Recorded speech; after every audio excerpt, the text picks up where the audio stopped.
19 de outubro, São Pedro de Alcântara. Ano 1562, Arenas de São Pedro, Espanha.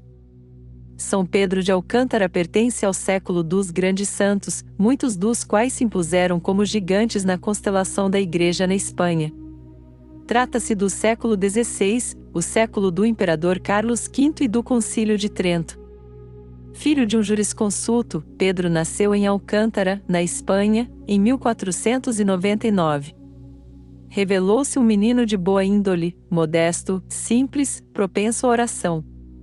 Estudou na Universidade de Salamanca, o maior centro de estudos da Espanha, cuidando não só do proveito nos estudos, mas do cultivo das virtudes cristãs. Aos 17 anos entrou para a Ordem dos Frades Menores, e ordenado sacerdote, desempenhou diversos cargos na ordem.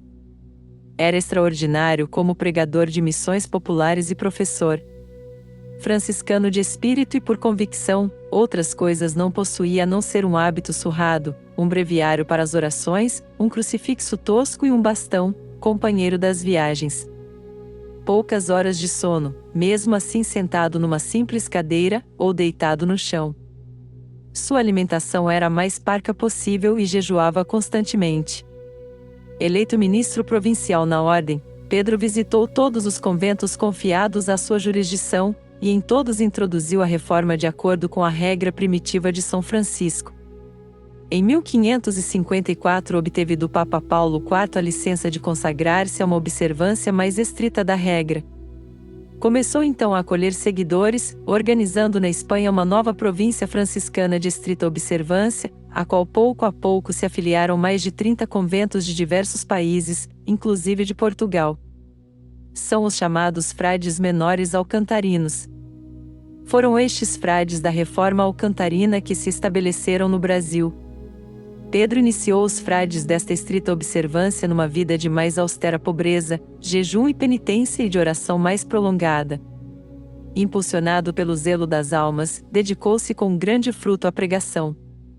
E com seus conselhos ajudou Santa Teresa de Jesus em sua atividade reformadora entre as carmelitas. Ele chegou a ser diretor espiritual da santa.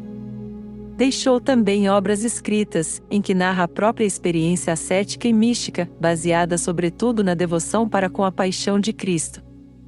A virtude e extraordinários talentos de que era dotado, tornaram-lhe o nome célebre e acatado em toda a Europa. O imperador Carlos V pediu-lhe muitas vezes conselho, e o rei João III de Portugal, muito insistiu para que passasse algum tempo na corte. Pedro de Alcântara distinguiu-se por uma severa vida de penitência e mortificação e amor à pobreza. Chegou a um altíssimo grau de oração e de contemplação. Pedro tinha 63 anos de idade quando lhe foi revelada a hora da morte. Achando-se em visita aos conventos, foi acometido por doença mortal. Purificado pelo sofrimento, entregou sua santa alma a Deus, no dia 19 de outubro de 1562 em Extremadura, Espanha. Foi canonizado em 1669 pelo Papa Clemente IX, e indicado pelo Papa Pio IX em 1862 como padroeiro do Brasil.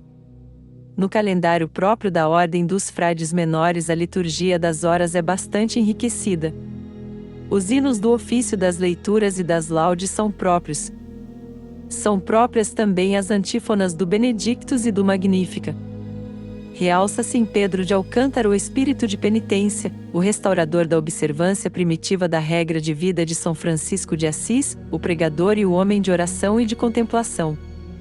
A oração coleta diz: Ó Deus, que ilustraste São Pedro de Alcântara com os dons de admirável penitência e de altíssima contemplação, concedei, por seus méritos, que, mortificados na carne, mereçamos participar dos bens celestes.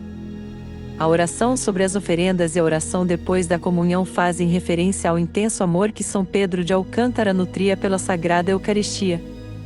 São Pedro de Alcântara, rogai por nós.